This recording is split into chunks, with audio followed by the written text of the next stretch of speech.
저와 같이 교독을 하겠습니다.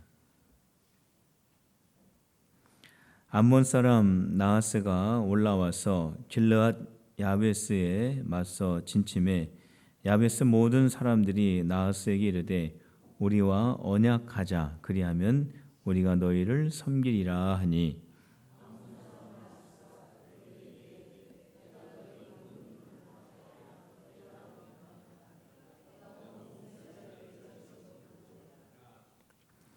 야베스 장로들이 그에게 이르되 우리에게 이랫동안 말미를 주어 우리가 이스라엘 온 지역에 전령들을 보내게 하라. 만일 우리를 구원할 자가 없으면 내게 나아가리라 하니라.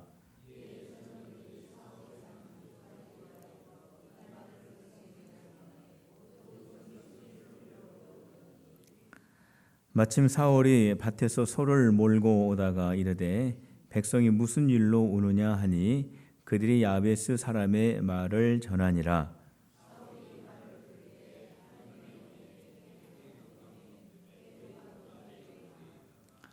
한 겨리의 소를 잡아 각을 뜨고 전령들의 손으로 그것을 이스라엘 모든 지역에 두루 보내어 이르되 누구든지 나와서 사울과 사무엘을 따르지 아니하면 그의 소들도 이와 같이 하리라 하였더니 여호와의 두려움이 백성에게 임함에 그들이 한 사람 같이 나온지라.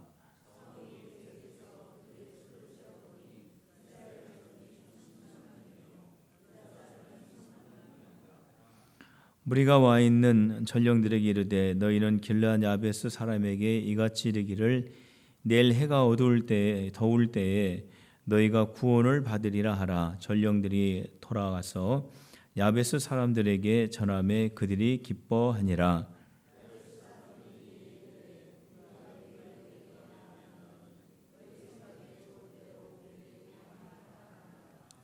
이튿날 사울이 백성을 3대로 나누고 새벽에 적진 한가운데로 들어가서 날이 더울 때까지 암몬 사람들을 치매 남은 자가 다 흩어져서 둘도 함께 한 자가 없었더라.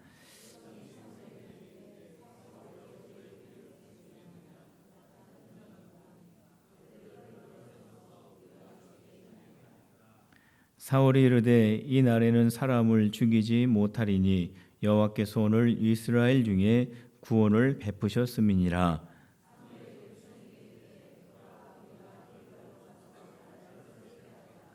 모든 백성이 길갈로 가서 거기서 여호와 앞에서 사울을 왕으로 삼고 길갈에서 여호와 앞에 화목제를 드리고 사울과 이스라엘 모든 사람이 거기서 크게 기뻐하니라.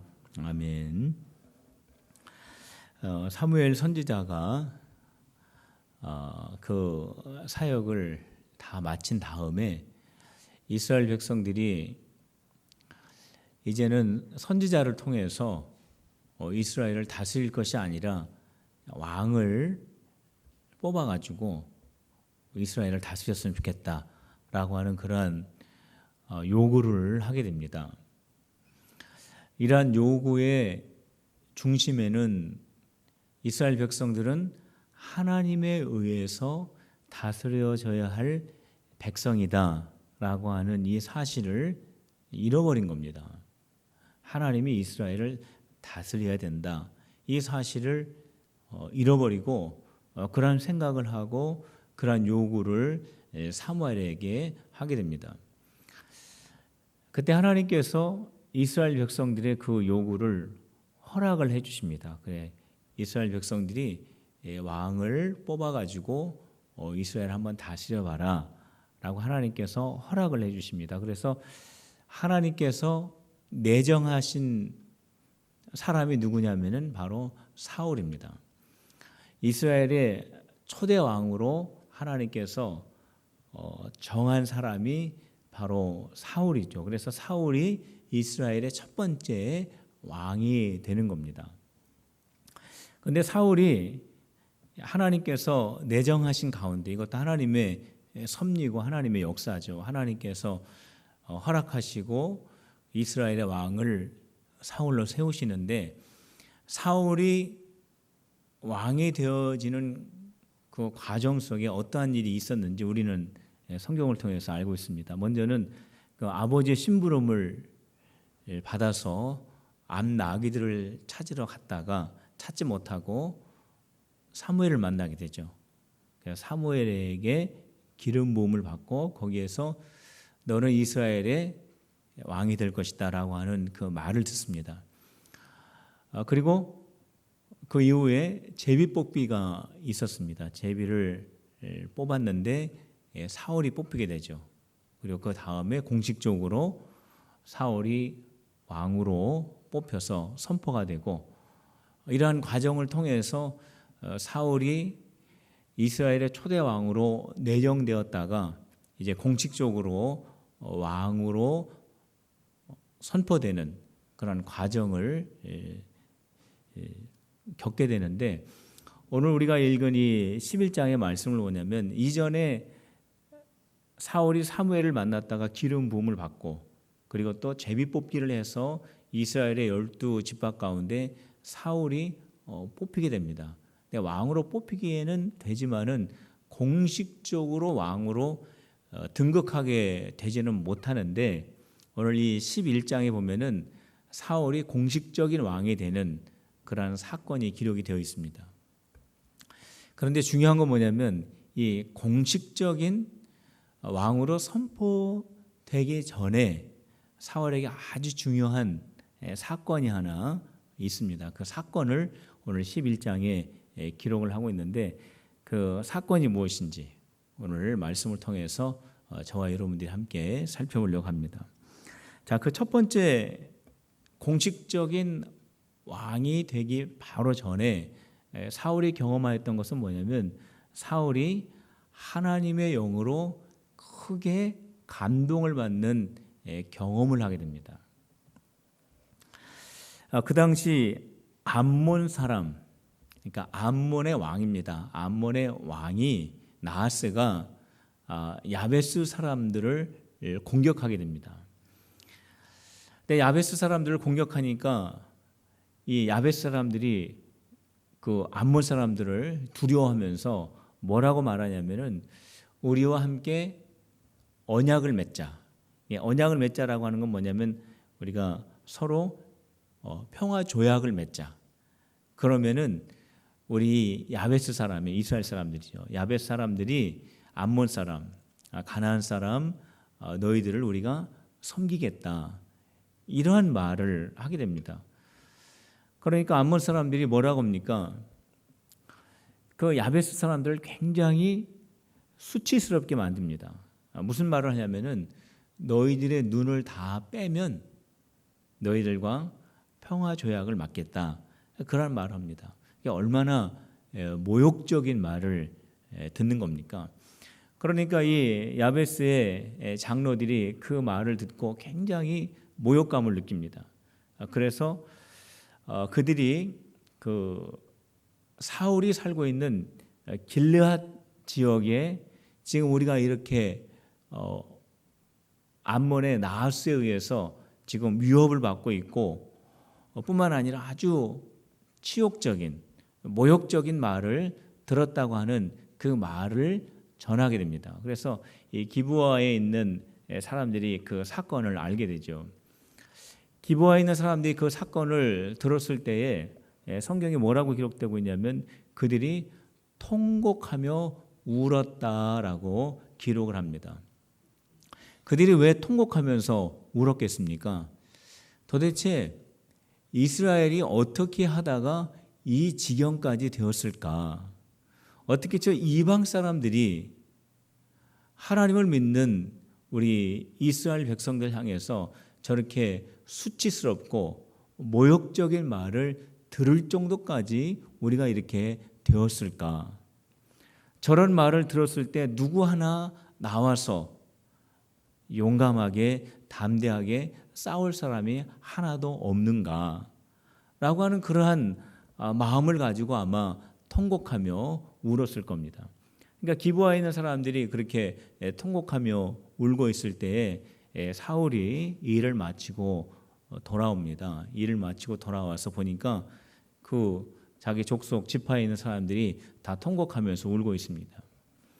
왜 이렇게 울고 있느냐라고 물었더니 암몬 나하스가 지금 야베스를 그렇게 공격하고 위협하고 지금 모욕적인 말을 하는데 그 말을 지금 전해왔다고 그 말을 알려줍니다. 그때 사울이 어떠한 결정을 내리냐면은 우리 온 이스라엘의 사람들을 다 모으자고 합니다.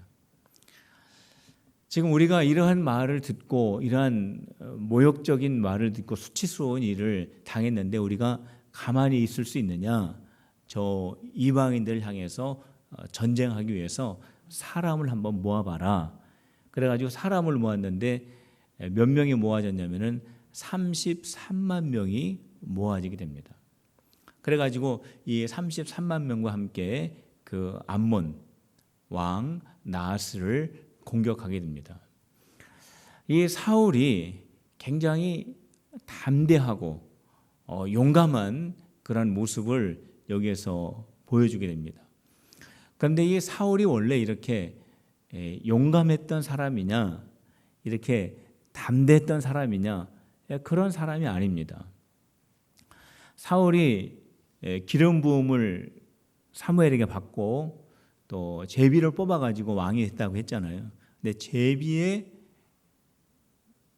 사울이 뽑혀가지고 왕이 되었을 때 사울이 어떻게 행동했던 사람이냐면은 부끄러워가지고 진보다리 뒤에 숨었던 사람입니다. 나는 이스라엘의 초대 왕으로 자격이 없는 사람입니다. 나는 왕으로 선출될 수 있는 사람이 아닙니다. 라고 하면서 부끄러워가지고 숨었던 사람이에요. 그런데 그 사람이 성경에 보면은 지금 암몬 사람 나하스가 이스라엘을 모욕한다라고 하는 말을 들었을 때 그 마음에 큰 노가 일어났다 그랬습니다.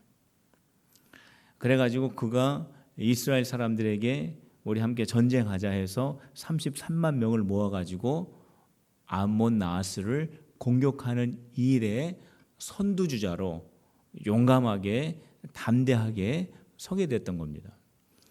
어떻게 그렇게 부끄러움이 많았던 사울이 이렇게 담대한 사울로 바뀌게 되었을까? 그 이유가 무엇일까?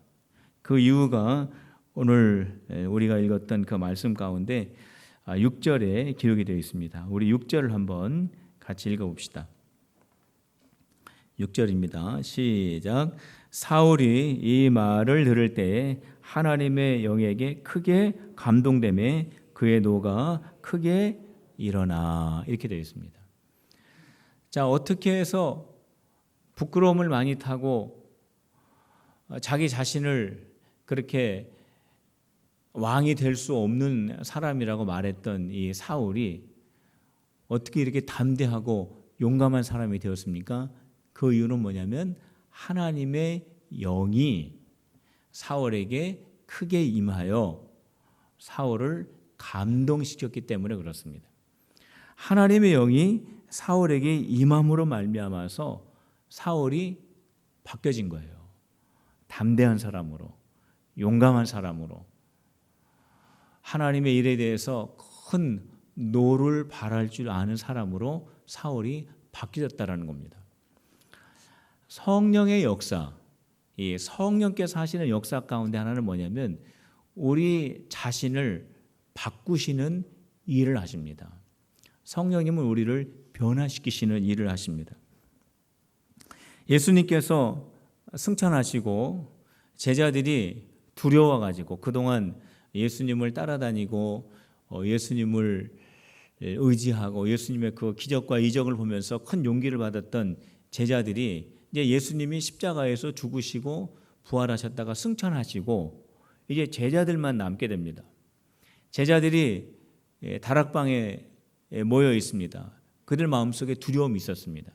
근데 그들이 그 다락방 속에서 하나님 말씀을 듣고 또 그들이 그 말씀 붙잡고 기도하는 가운데 어떠한 역사가 일어났냐면은 성령이 그들 가운데 강하게 임하는 역사가 일어나게 됩니다. 사도행전 말씀에 보면은 성령이 아주 급한 바람처럼 그들이 모여 있는 가운데 그리고 불의 혀처럼 그들에게 임하였다라고 기록을 합니다. 그러니까 그들이 두려워 가지고 다락방에 다 모여 있었습니다. 그랬던 그들이 변화가 되었습니다. 어떻게 변화되었냐면은 그들이 감추고 그들이 복음 때문에 두려워했던 그들이 그 예루살렘에 모여 있었던 많은 사람들에게 직접 복음을 전하는 용감한 사람으로 바뀌게 되었다라는 거예요. 뿐만 아니라 베드로도 거기에서 성령을 받게 됩니다. 성령을 받고 베드로도 역시 복음을 전하게 됩니다. 복음을 전했는데 어떠한 역사가 일어났냐면은 베드로가 전하는 그 말씀을 듣고 하루에 예수님을 영접한 사람이 3,000명이 되었다라고 그렇게 기록을 합니다. 자, 이게 어떻게 해서 이러한 역사가 일어나게 되었는가?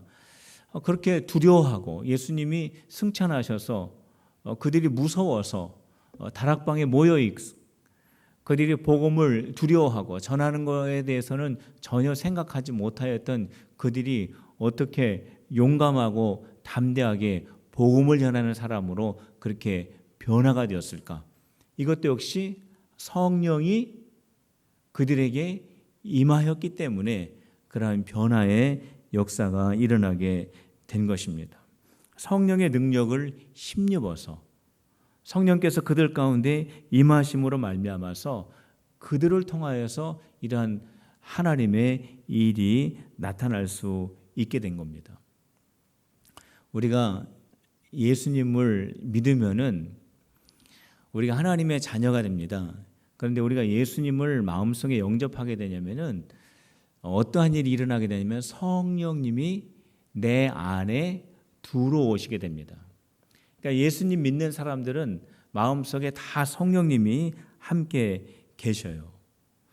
성령님이 우리의 마음 가운데 들어오시게 되면은 어떠한 일이 우리의 삶 가운데 일어나게 되냐면은 내가 변화가 된다라는 거예요. 내가 어떻게 변화가 되느냐?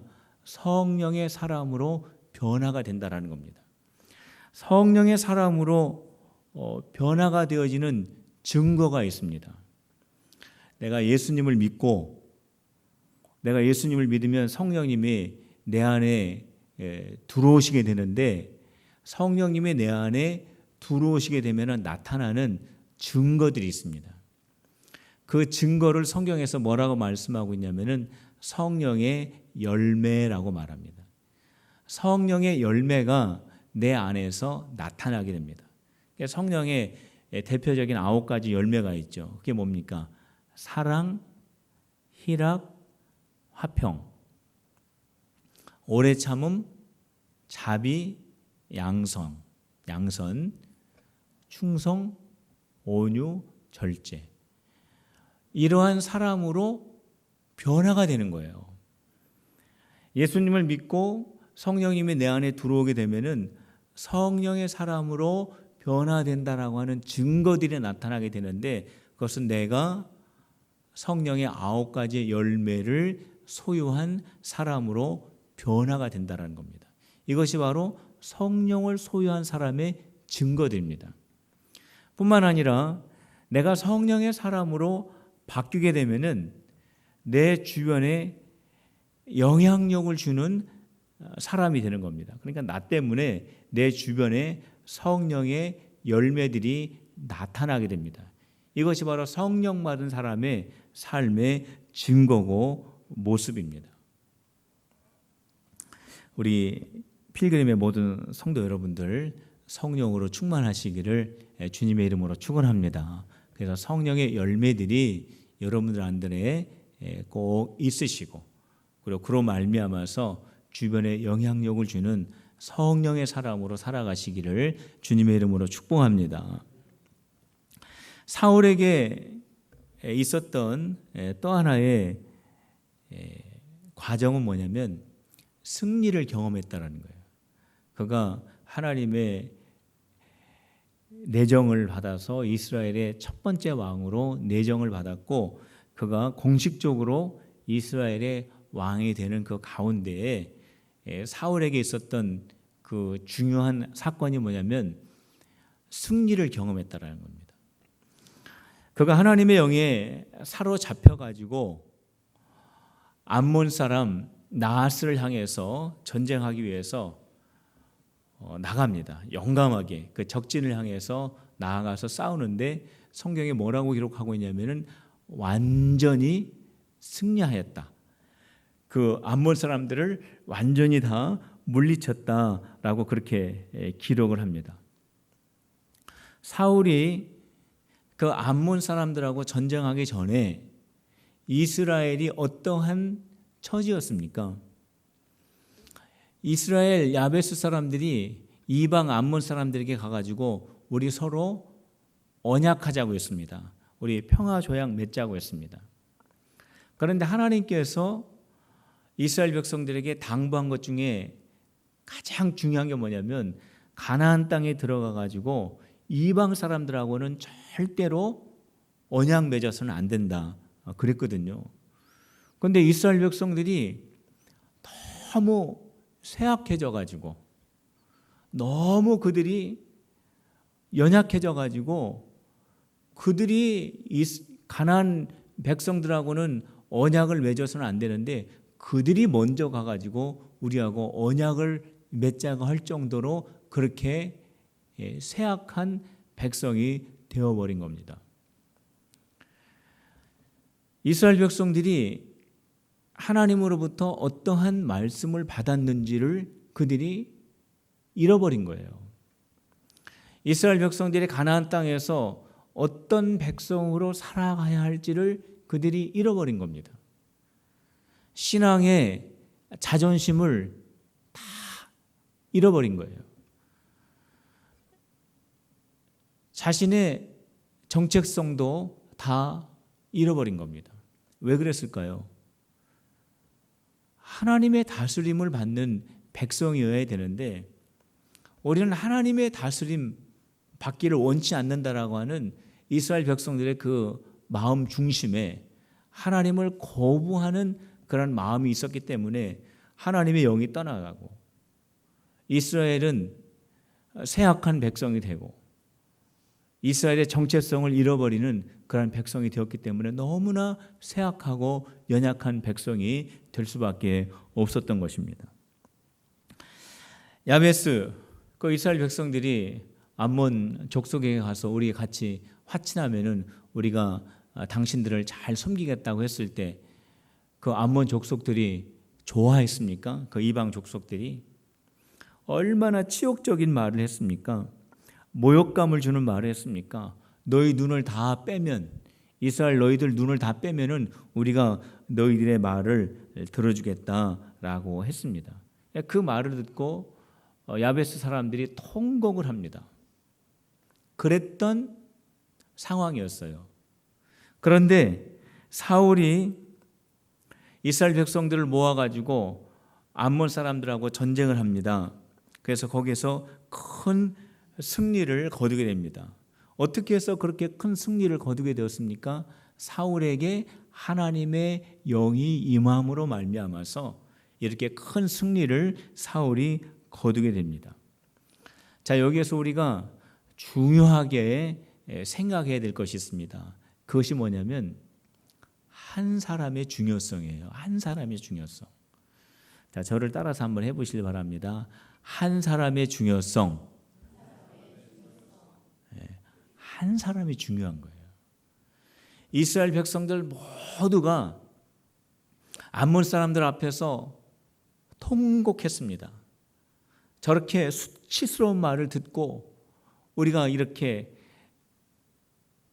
신앙적 자존심까지 다 잃어버리고 우리의 정체성까지 다 잃어버리고 우리가 저런 말을 들을 때 저기에 대해서 누구 하나 말할 수 있는 사람이 없는가? 이스라엘 백성들 전체가 다 이렇게 두려워하고 있을 때 그것을 완전히 180도로 뒤바꾼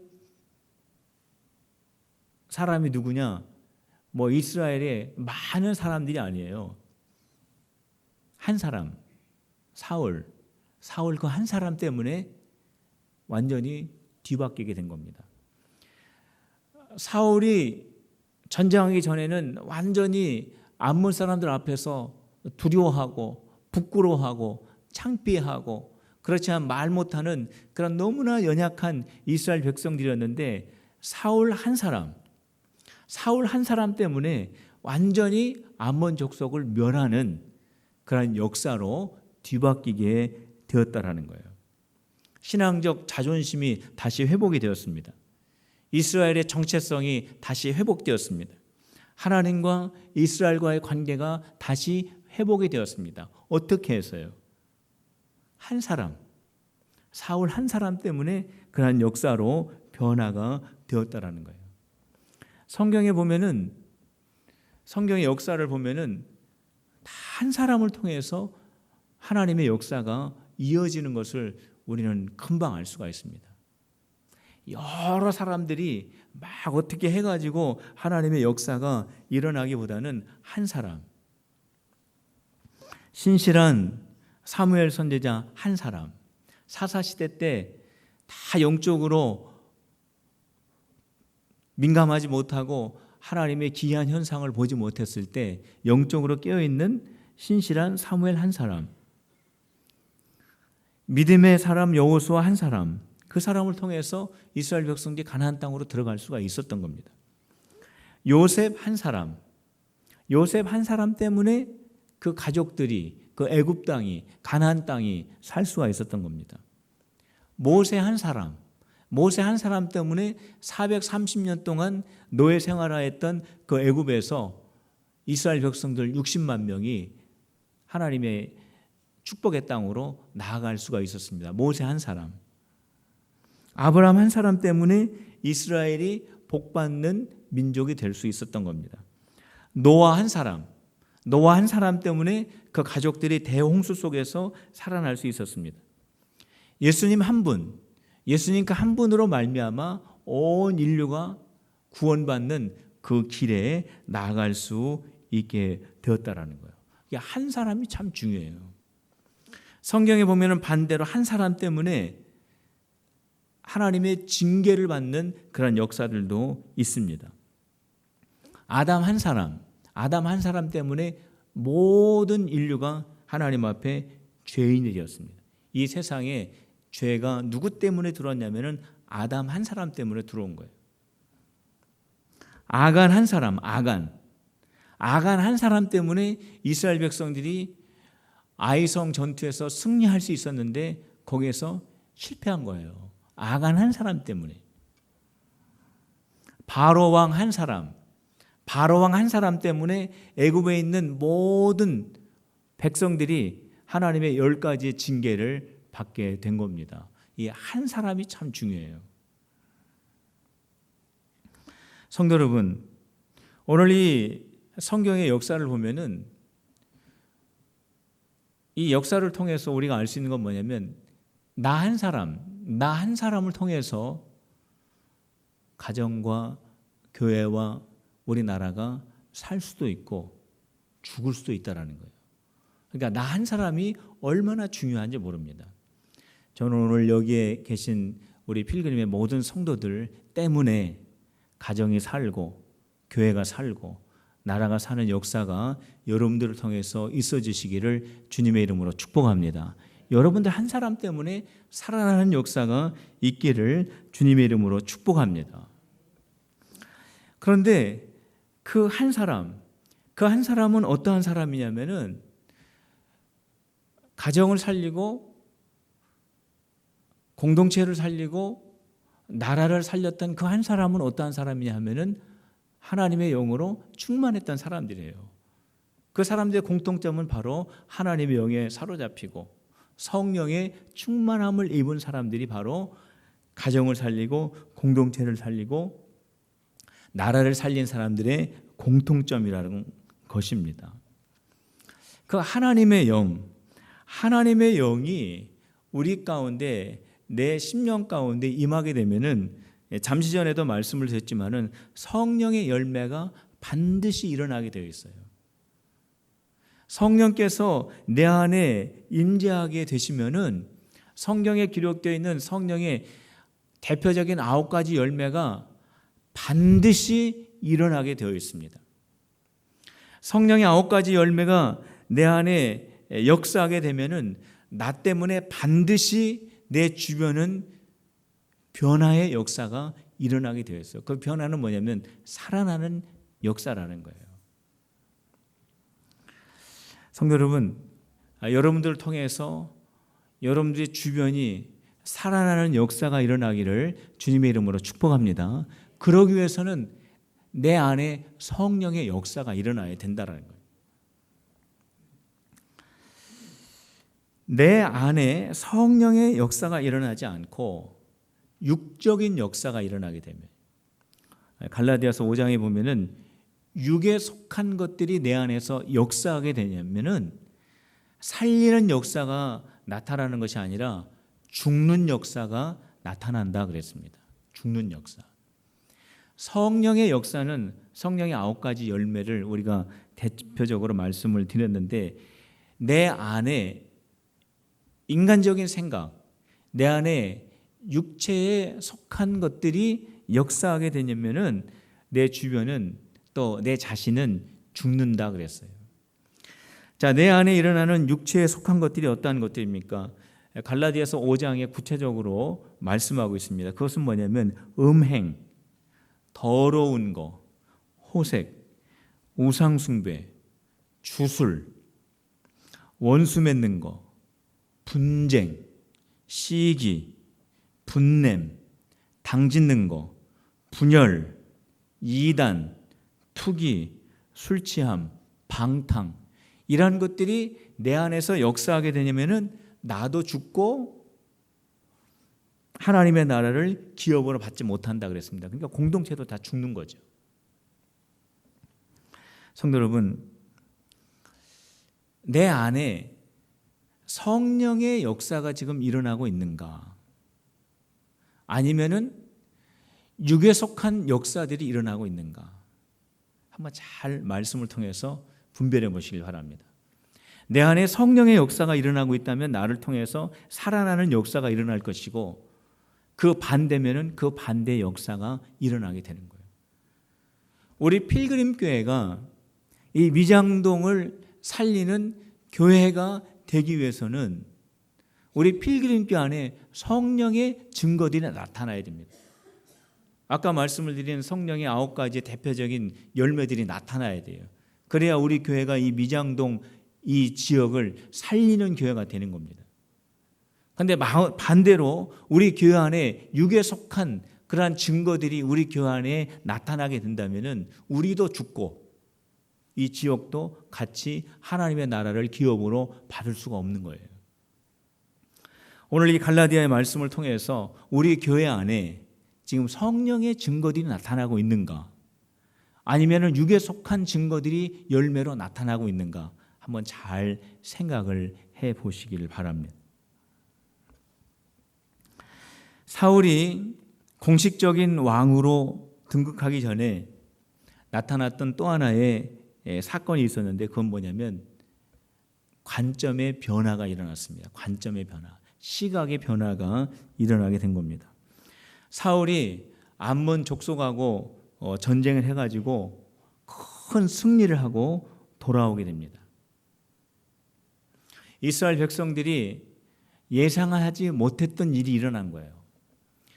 저 사울은 부끄러움도 많고 또 뭐 그렇게 담대하거나 용감한 그런 사울이 아닌데, 저 사울이 어떻게 수십만 명을 모아가지고 저 암몬 족속과 가서 전쟁을 했는데 완전히 암몬 족속을 다 멸하고 돌아오게 됩니다. 그러니까 이스라엘 백성들이 얼마나 깜짝 놀랐겠습니까?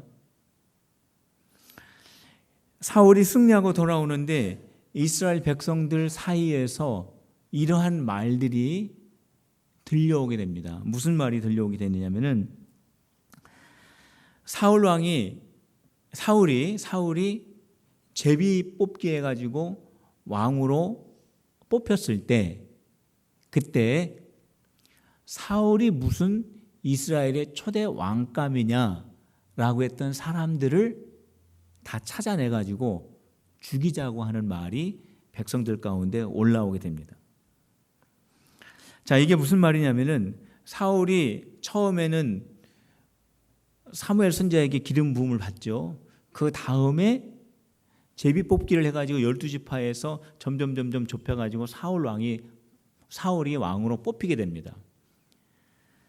그때 사울을 보면서 사울은 이스라엘의 왕이 깜이 아니다 라고 말한 사람들이 있었어요. 그게 어디 있냐면 10장 27절에 있습니다. 10장 27절에 뭐라고 기록되어 있냐면은 이 불량배는 뭐냐면 사울을 향해서 그렇게 말한 사람을 성경에서 불량배라고 말하고 있습니다. 불량배는 이르되 이 사람이 어떻게 우리를 구원하겠느냐 하고 멸시하며 예물을 바치지 아니하였으나 그는 잠잠하였더라. 이렇게 기록되어 있어요.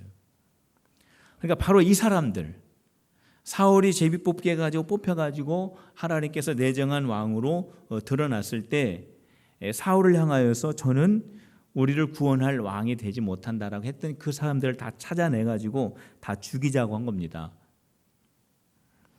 그때 사울이 뭐라고 말을 했냐면은 죽이지 말라 그랬습니다. 11장 13절 우리 같이 한번 읽어보겠습니다. 같이 11장 13절 시작. 사울이 이르되 이 날에는 사람을 죽이지 못하리니 여호와께서 오늘 이스라엘 중에 구원을 베푸셨음이니라 그랬습니다. 지금 사울 자신을 향하여서 욕했던 사람들, 사울 자신을 향해서 치욕적인 말을 했던 사람들을 다 찾아내서 죽이자고 했을 때 사울이 죽이지 말라고 했습니다. 그들이 한 것이 잘한 일이기 때문에 아니에요. 그들이 한 일을 그냥 덮고 넘어가기 위해서 그것도 아닙니다. 오늘 이 날은 기뻐해야 될 날이라는 거예요. 지금 하나님께서 우리를 암몬 족속의 치욕에서 건져주시고 지금 우리를 모욕했던 저 암몬 족속을 하나님께서 영을 나에게 부어주셔가지고 그들을 완전히 멸해서 우리를 구원하시고 우리에게 승리를 주신 이 기쁜 날에 그러한 일을 하는 거, 사람을 찾아다가 죽이는 일 하는 거는 맞지 않는다라는 거예요. 지금 그 일을 할 때가 아니라는 거예요. 지금 사울이 잘 때를 분별을 하고 있습니다. 지금은 그거 할 때가 아니라는 거예요. 지금 사울이 뭐라고 말하고 있냐면 우리는 함께 기뻐해야 된다 이거예요. 하나님께서 우리를 구원해 주셨고 하나님께서 우리에게 승리를 주셨기 때문에 우리가 집중해야 될 일은 뭐냐면 구원의 기쁨을 우리가 집중하고 우리가 하나님 앞에 예배하면서 하나님께 영광 돌리는 그 일에 우리의 관심을 모아야 할 때다라고 하는 것입니다.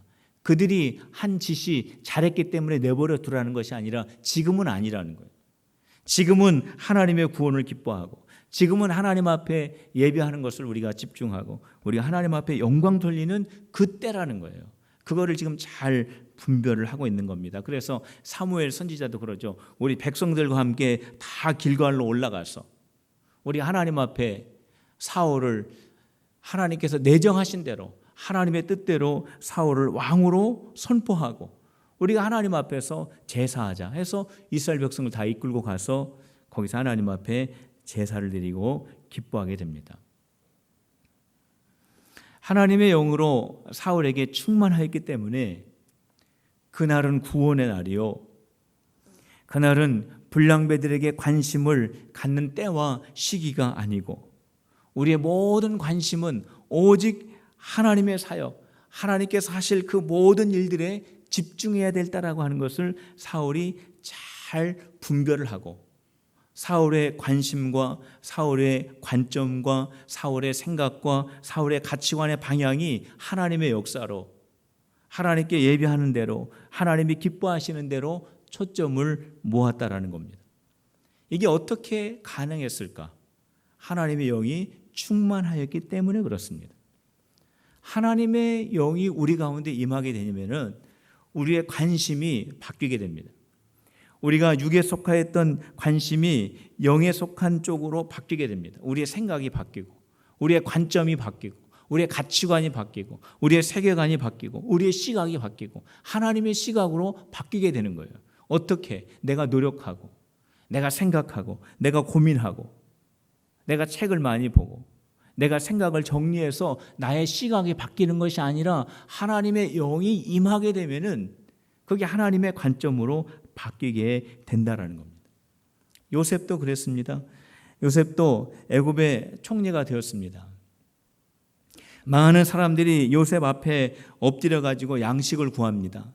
근데 그 엎드린 사람 가운데 요셉을 미워해서 애굽으로 팔았던 형들도 그 앞에 엎드려 있습니다. 요셉이 총리가 되었다라고 하는 것을 요셉의 형들이 결국 알게 되었습니다. 그때 요셉의 형들이 굉장히 두려워합니다. 우리 이제 언제 죽을 줄 모른다. 요셉이 우리에게 복수할 것이다. 우리는 이제 곧 죽게 될 것이다. 그러한 마음을 가지고 있을 때 요셉이 형들에게 뭐라고 말했습니까? 형들이 나를 애굽으로 팔았기 때문에 내가 애굽에서 총리가 된 거 아닙니까? 형들이 나를 애굽으로 팔지 않았더라면 내가 어떻게 애굽에 와서 총리가 될 수 있었겠습니까? 형들이 나를 애굽으로 팔았기 때문에 내가 여기서 총리가 되고 지금 이 흉년 때에 내가 형들을 살릴 수 있고 형들의 자녀들도 살릴 수 있고 우리 아버지도 살릴 수 있고 우리 모든 가족을 살릴 수 있는 것이 아닙니까? 이 모든 것은 하나님이 하신 일입니다 라고 그렇게 말을 했다라는 거예요.